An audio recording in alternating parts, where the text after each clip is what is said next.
The heart monitor's flatline scream was the only thing louder than the head surgeon's laughter.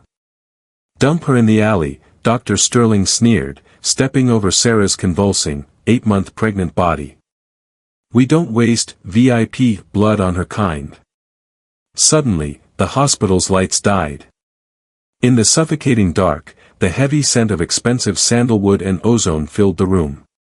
When the emergency backup flickered on, a man was standing there, Dae-ho. He wasn't screaming. He was adjusting his cufflinks, his shadow swallowing the room.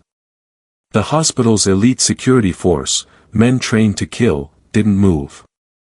They were staring at the floor, trembling. Dae-ho walked to the dying woman, placed a hand over her failing heart, and looked at Sterling with eyes like frozen glass. "You have 60 seconds to apologize to Director Sarah," Dae-ho whispered, his voice a calm death sentence. The nurses gasped. "Director?" "And Doctor," Dae-ho leaned in, "if her heart stops, I won't kill you. I'll make sure you live long enough to watch me erase every person who shares your DNA from the face of this earth. The clock is ticking. Apologize. Now." The sterile white tiles of the Metropolitan Surgical Center didn't just reflect the overhead lights, they reflected a hierarchy of human life. Sarah had spent 9 months preparing for this day, but she hadn't prepared for the invisible wall. As a high-risk patient with preeclampsia, she was supposed to be a priority. Instead, she was a ghost. Dr. Sterling, the hospital's golden boy, was currently laughing with a real estate mogul whose son had a minor sports injury. Every time Sarah's sister, Elena, tried to intervene, she was met with a palm to the face or a dismissive, "The waitlist is based on insurance tier, not decibel level."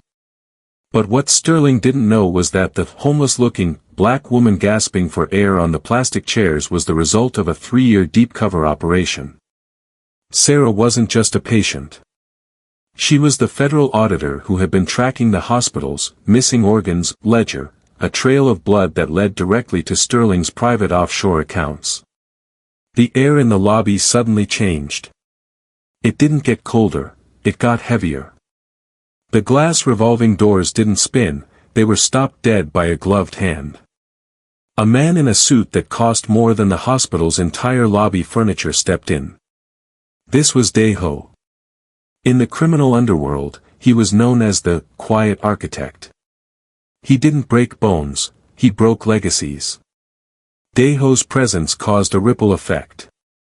The 3 off-duty cops moonlighting as hospital security immediately holstered their weapons and stared at their shoes.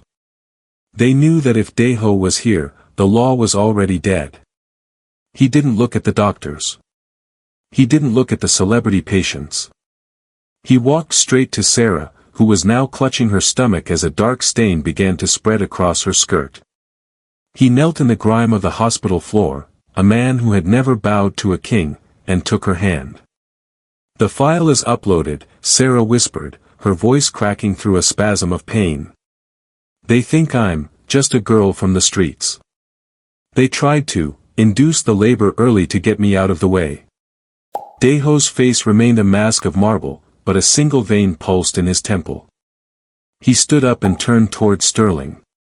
The doctor was still holding a champagne flute from the VIP celebration in the lounge. "Is there a problem, sir?" Sterling asked, his voice trembling despite his best efforts to sound authoritative. "This is a private facility. If you're with that woman—" "I am not with her," Dae-ho said, his voice a low, terrifying hum that seemed to vibrate the surgical instruments in the next room. "I am her instrument of debt collection.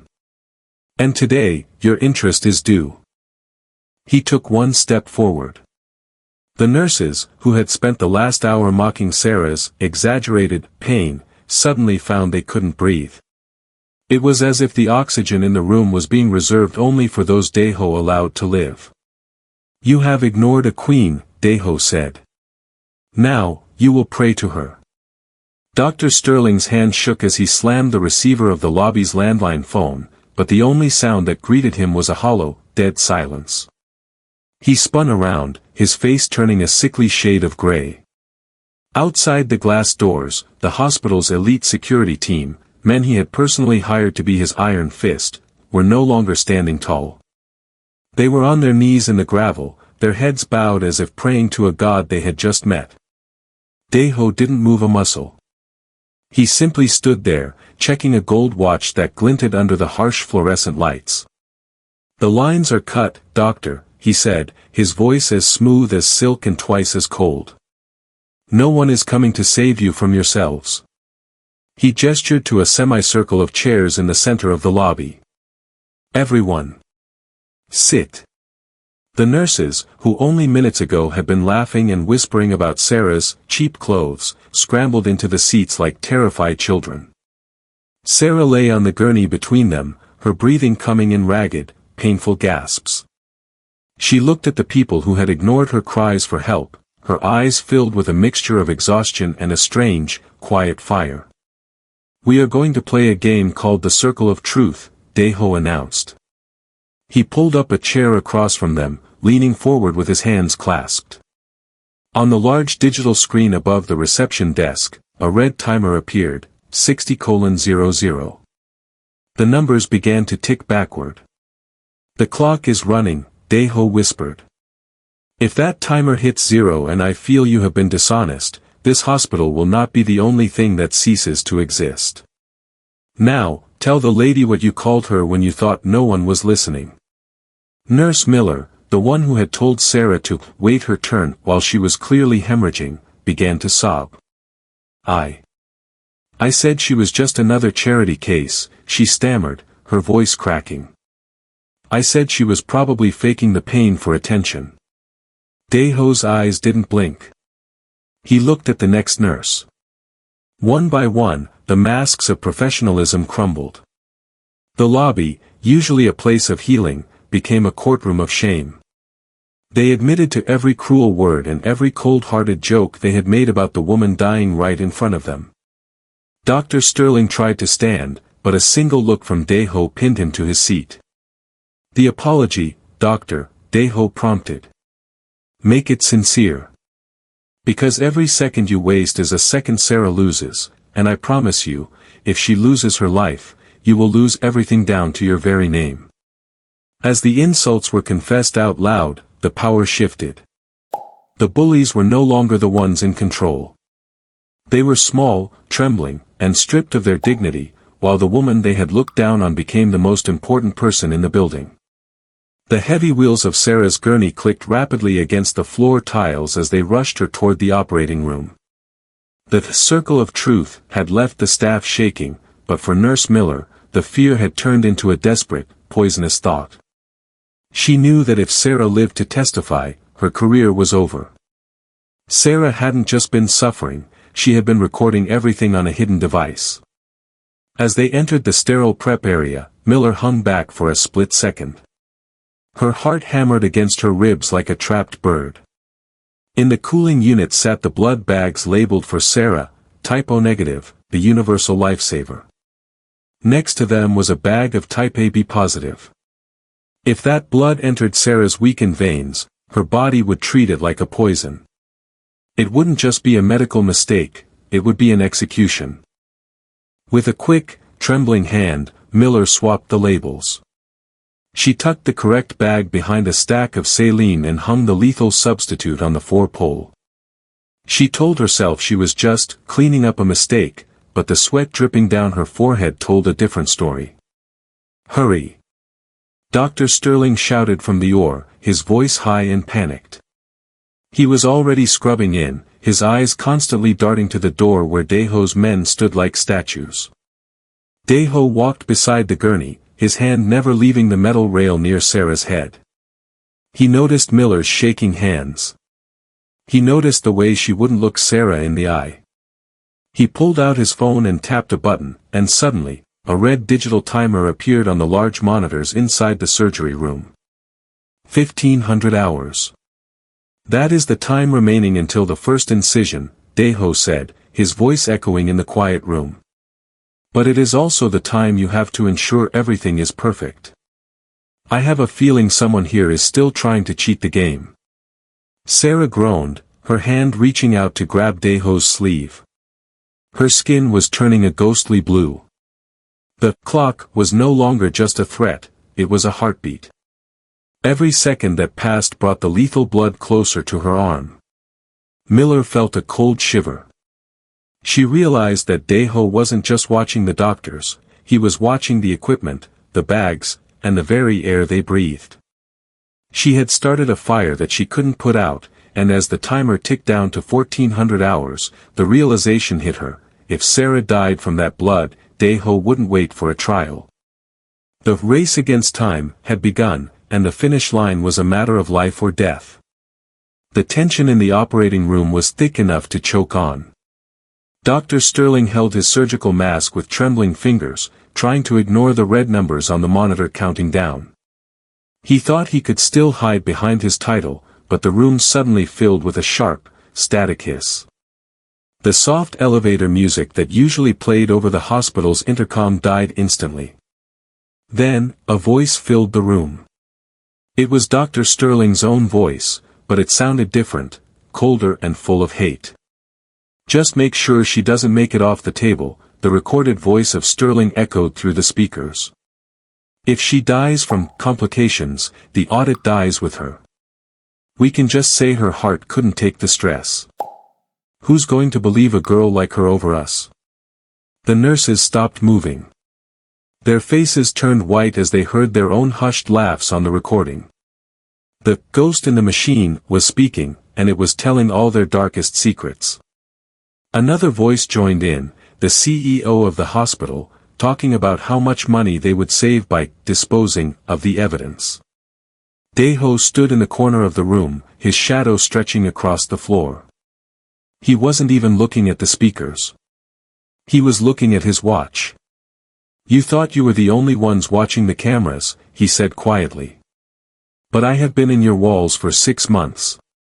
I have heard every whisper, every deal, and every lie you told to cover your tracks." The mystery of who Daeho really was began to grow. He wasn't just a man with a gun or a mafia boss who had stumbled into a lobby. He was a professional who had been hunting them long before Sarah ever walked through the front door. He had seen the accidents happen to other patients before, and he had been waiting for the perfect moment to strike. Dr. Sterling dropped his scalpel. The clatter of the metal against the floor sounded like a gunshot. He realized then that he wasn't just in a hospital anymore, he was in a trap. Every word they had ever spoken in private had been gathered like fuel for a fire, and now, Daeho was holding the match. The recording continued to play, revealing the names of other patients who had disappeared into the hospital system. The nurses looked at each other in horror. They weren't just being accused of being mean, they were being exposed as part of a monster. "The world is listening now," Daeho said, gesturing to a small blinking light on his tablet. "Everything you just heard is being uploaded to a server you can't touch. Now, are you going to save her, or are you going to keep standing there while the world watches you fail?" The heavy doors of the operating room swung open with a bang. Daeho stepped inside, but he wasn't alone. Behind him walked 3 men dressed in tactical black scrubs. They didn't move like nurses, they moved like soldiers. They carried heavy medical kits marked with symbols the hospital staff didn't recognize. These were the cleaners, combat medics who had spent years saving lives in war zones where there were no rules and no room for mistakes. "Everyone out," Daeho commanded, pointing to the nurses. "Except for you, Dr. Sterling. You're going to stay and finish what you started. But you won't be using your team. You'll be using mine." The nurses didn't wait to be told twice. They fled the room, leaving Sterling standing alone in the center of the bright lights. The combat medics moved in with terrifying speed. They pushed Sterling's expensive equipment aside and set up their own rugged gear. One of them checked the 4-bag Nurse Miller had swapped earlier. He ripped it down, tossed it into the trash without a word, and replaced it with a fresh bag of real blood from his own kit. 10 minutes left, Daeho said, stepping closer to Sterling. He reached into his jacket and pulled out a sleek, black handgun, laying it calmly on the instrument tray next to the scalpels. "My men don't care about your medical license or your VIP donors. They only care about results. If Sarah's heart slows down because your hand shakes, they won't call a lawyer. They will handle the situation their own way." Dr. Sterling's face was dripping with sweat. He looked at the gun, then at the stone-faced medics who were staring at him like he was a broken piece of machinery. For the first time in his life, his money meant nothing. His fancy title meant nothing. He was no longer the god of this hospital. He was a hostage to his own hands.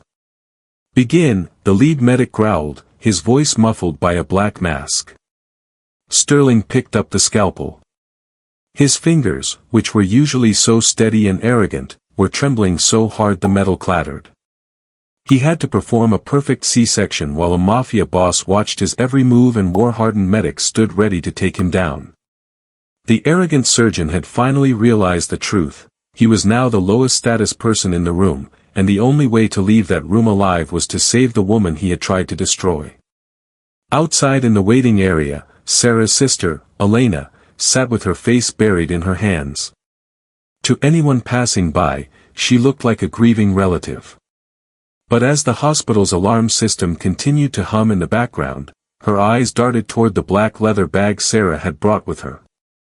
Elena knew what was inside. She knew about the silver thumb drive, the physical encryption key that held the names, the dates, and the secret bank accounts of every corrupt doctor in the building. Elena reached out, her fingers sliding into the side pocket of the bag. Her heart was racing so fast she could hear it in her ears. Just as her cold fingers brushed against the metal of the key, a shadow fell over her. "Looking for something?" a voice asked. Elena jumped, pulling her hand back as if the bag had bitten her. Standing there was one of Deho's men, a tall man with a scar running through his eyebrow. He didn't look angry, he looked disappointed. He reached down, snatched the bag away, and pulled out the silver key. "The hospital board offered you a lot of money, didn't they?" the man asked.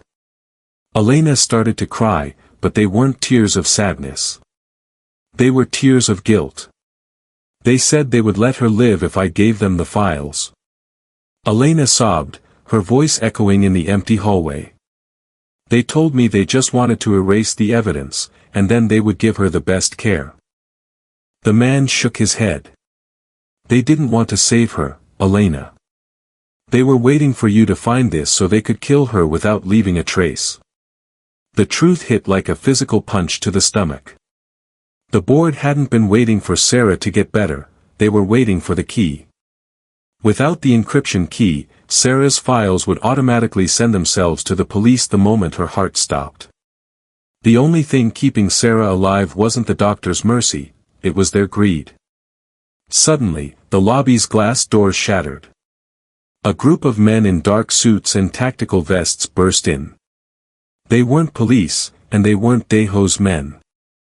They were the board's private security, sent on a suicide mission to get that key at any cost.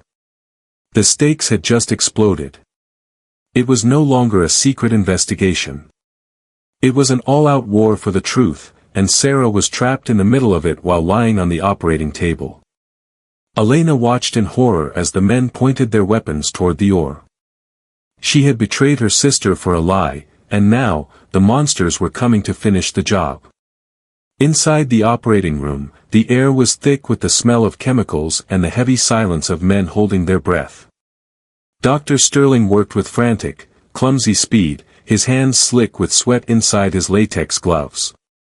The combat medics stood over him like shadows, their eyes tracking every move of his scalpel. Suddenly, a thin, sharp cry broke through the tension. "The baby is out," the lead medic announced. He quickly wrapped the tiny, wailing infant in a sterile cloth. For a split second, a wave of relief washed over the room. The child was healthy. The child was safe. But that relief was instantly shattered by a long, high-pitched scream from the heart monitor. Beep. The jagged green line on the screen went perfectly flat. Sarah's chest stopped moving. Her head fell back, her face pale and still. The poison from the swapped blood bag, or perhaps the sheer stress of the betrayal, had finally pushed her heart over the edge. "She's flatlining," Sterling shrieked, dropping his tools. "I told you." Her body was too weak. "There's nothing I can do." He backed away from the table, his hands shaking in the air, ready to give up. Dae-ho didn't flinch. He didn't shout. He didn't even look at the monitor. He simply stepped closer to Dr. Sterling until they were inches apart. He pulled out a small remote and pressed a button, showing a map on the wall screen with a blinking red dot on a suburban house. "You have 30 seconds to bring her back, Doctor," Dae-ho said, his voice so quiet it was scarier than a scream. "If that line stays flat for 1 second longer than 30, I hit send. Your family's home address, their daily schedule, and the photos of the people you ruined in those illegal experiments will be posted on every public forum on the internet. You know better than anyone what those grieving families will do when they find out where you live." The surgeon's eyes nearly popped out of his head. The adrenaline spike hit him like a lightning bolt. He wasn't just a doctor anymore, he was a man fighting for the lives of everyone he loved. "Clear!" Sterling yelled, grabbing the defibrillator paddles. He didn't care about ethics or rules anymore. He slammed the paddles onto Sarah's chest. Thump. Her body jolted off the table, but the line stayed flat. 10 seconds, Dae-ho counted down calmly. Sterling's face was covered in tears and sweat. He charged the paddles again, praying to a god he hadn't spoken to in years. "Come on, Sarah. Breathe." Thump. The room held its breath. The silence was deafening. Then, a small, weak blip echoed from the machine. Then another. The green line began to dance again. Sarah's heart was beating. Sarah opened her eyes slowly, her vision blurry from the drugs and the brush with death. She reached out with a trembling hand, grabbing Dae-ho's sleeve. The ledger," she whispered, her voice barely a ghost of a sound. "It's open. The data is live." On the large monitors in the OR, columns of names and numbers began to scroll upward like a waterfall of secrets. This was the missing organs ledger, a digital list of every illegal heart, kidney, and lung sold by the hospital. Dr. Sterling stared at the screen, his mouth hanging open. He knew this list was his death warrant. Suddenly, a name flashed in bright red at the top of a multi-million-dollar transaction. The room went cold. The name wasn't a politician or a celebrity. It was Ji-hoon, Dae-ho's younger brother and the second-in-command of his syndicate. The combat medics looked at each other, their hands moving toward their weapons. They expected Dae-ho to explode in anger or try to hide the evidence to save his family. A brother's betrayal was supposed to be a weakness, a hole in the armor of a mafia boss. But Dae-ho didn't look surprised. He stood in front of the screen, his face as calm as a frozen lake. He pulled out his phone and swiped across the screen, authorizing a massive file transfer. "You think I'm compromised?" Dae-ho asked, looking at the trembling Dr. Sterling. "You think I didn't know my own blood was feeding from your trough?" Dae-ho looked back at the ledger. "I have been waiting for Sarah to wake up and confirm the final timestamps. My brother thought he was being clever, hiding his greed behind your hospital's bills. But he was just giving me the rope I needed to hang him." With one final tap on his phone, Dae-ho sent a command to his men across the city. He wasn't just fixing a hospital, he was executing a purge of his own empire. In real time, the monitors showed his brother's bank accounts being emptied and his authority being revoked. By using Sarah's legal, government-stamped evidence, Dae-ho was making his brother's removal look like a legal seizure rather than a gang war. "My brother wanted to turn our family into a pack of vultures," Dae-ho said, leaning over Sarah to make sure she was comfortable. "Today, I've used your truth to cut out the cancer in my own organization. I don't just protect the truth, Sarah. I use it to consolidate power. As the syndicate's traders were being rounded up miles away, the hospital board realized they had made a terrible mistake. They hadn't just angered a mafia boss, they had provided him with the weapons to become the undisputed king of the city. The lights in the hallways suddenly flickered and died, plunging the hospital into a terrifying darkness. The only light left came from the glowing screens of the medical monitors, casting a ghostly green shadow over Sarah's pale face. A heavy, rhythmic thud echoed from the corridor, the sound of boots. The hospital board had realized they couldn't win with lawyers or lies. They had sent a private tactical team to sanitize the floor, which meant leaving no witnesses alive. "Stay down," Daeho commanded, his voice as steady as a rock.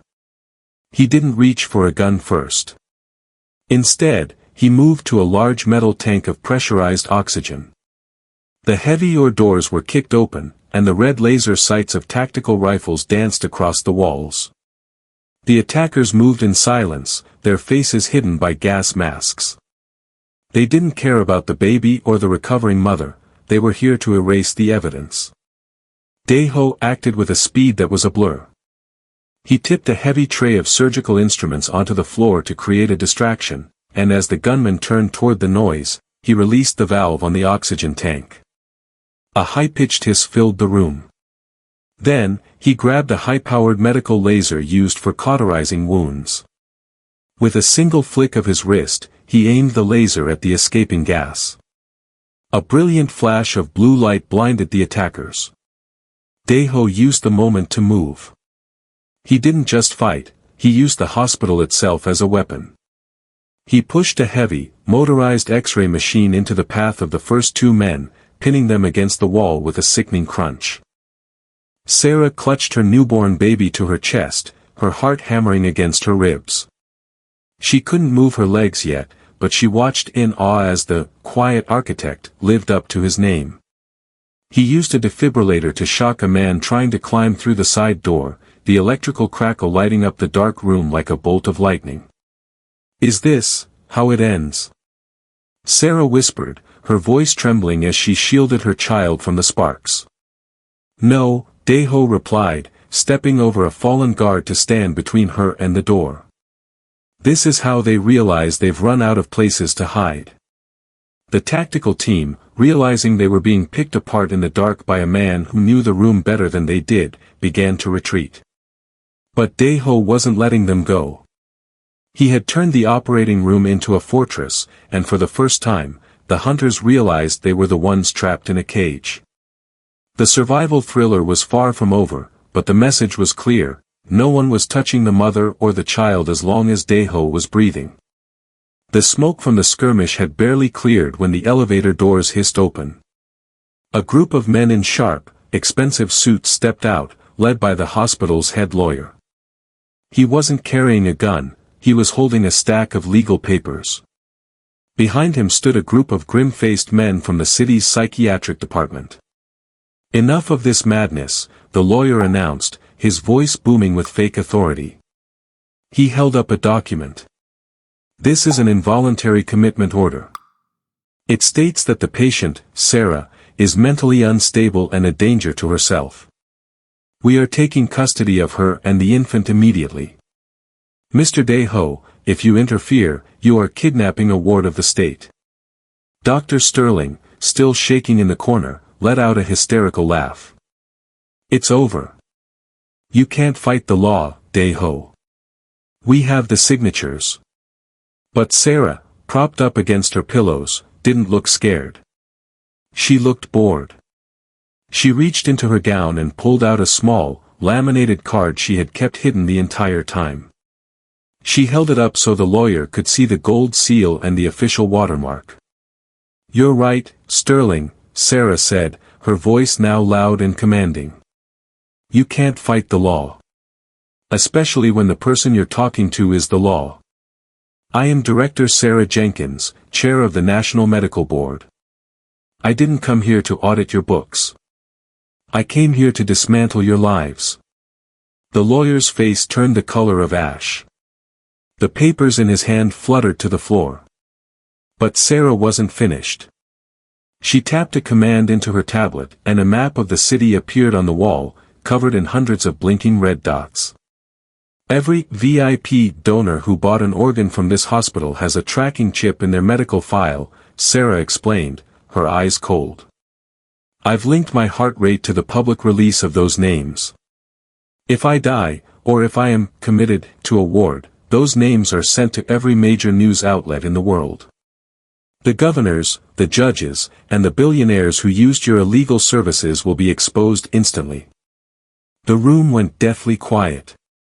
The hospital boards, protectors, the powerful people who kept them in business, were now their biggest threat.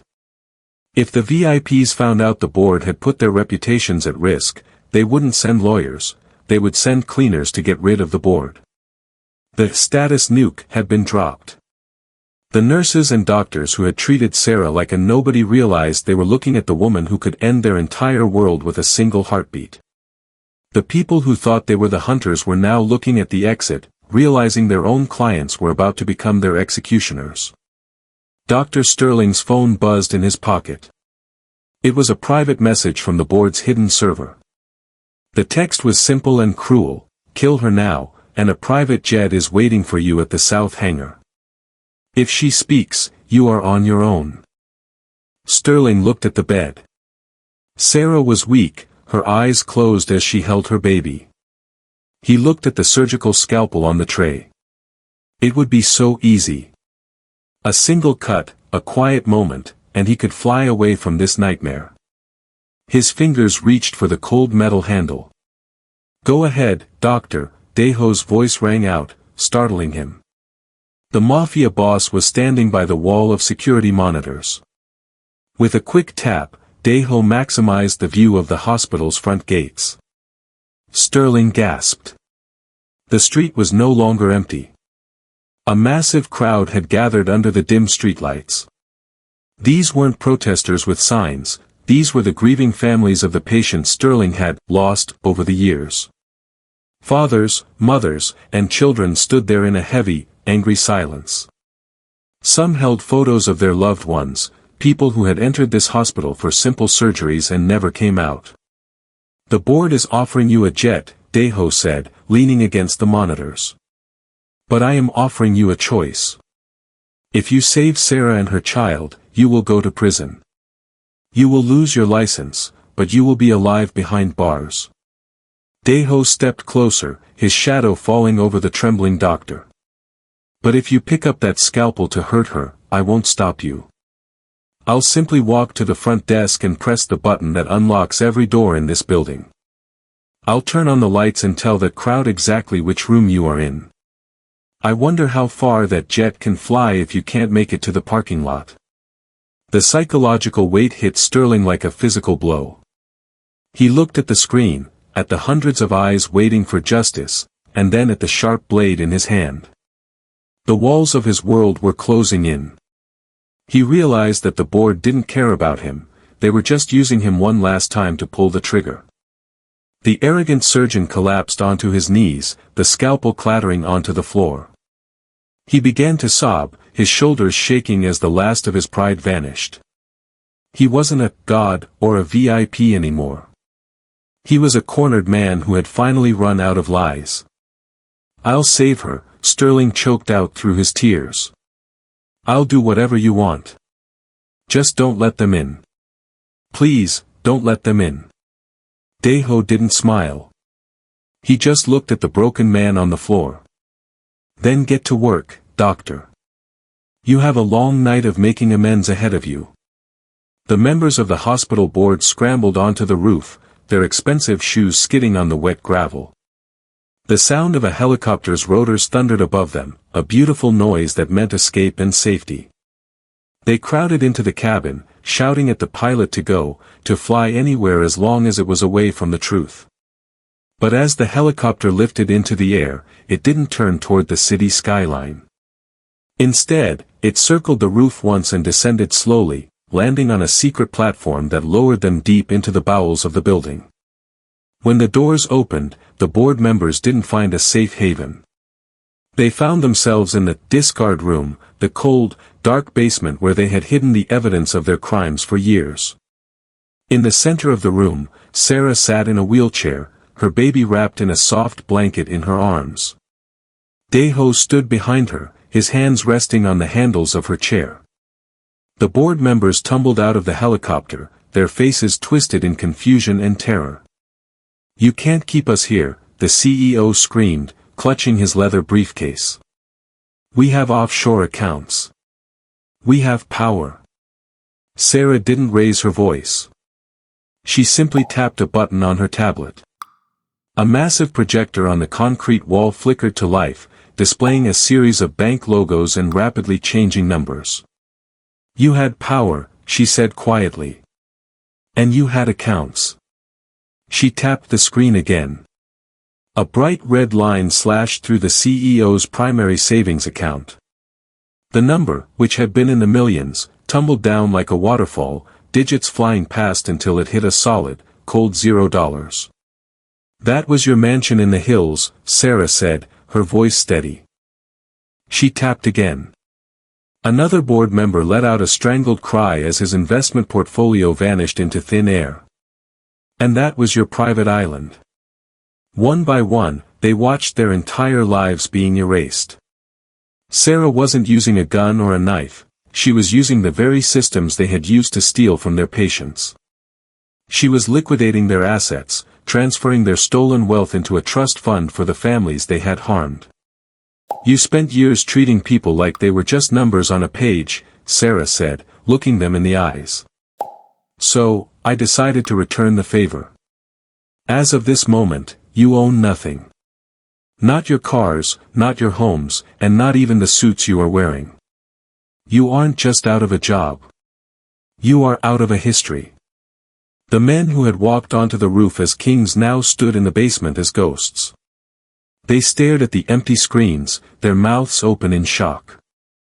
They had tried to take everything from Sarah, but in the end, she was the one who left them with nothing but the silence of the room where they had hidden their sins. The morning sun began to peek through the shattered glass of the hospital's main entrance, casting long, golden streaks across the lobby floor. The sirens of the police and the news vans were getting louder in the distance, but inside, the air was finally still. Sarah stood up from her wheelchair, her legs feeling shaky but strong.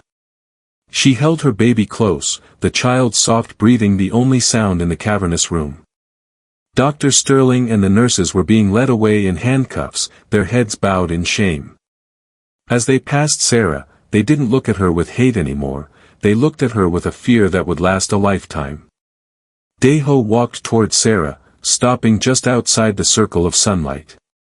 He looked at her, and for the first time, the icy mask on his face melted into a look of deep respect. "It's done," Sarah said softly. "The clinic papers are signed. This place will never hurt anyone again." Dae-ho nodded slowly. 20 years is a long time to wait for justice. To the world, they seemed like an unlikely pair, a powerful government official and a man from the underworld. But the truth was buried in the past. 20 years ago, Sarah had been a young, wide-eyed medical intern at this very hospital. She had fought with all her soul to save a woman that the senior doctors had labeled as unimportant, a poor immigrant woman with no insurance. That woman was Dae-ho's mother. Sarah had failed to save her life, but she had done something even more important. She had sat a teenage Dae-ho down in a cold hallway and told him the truth.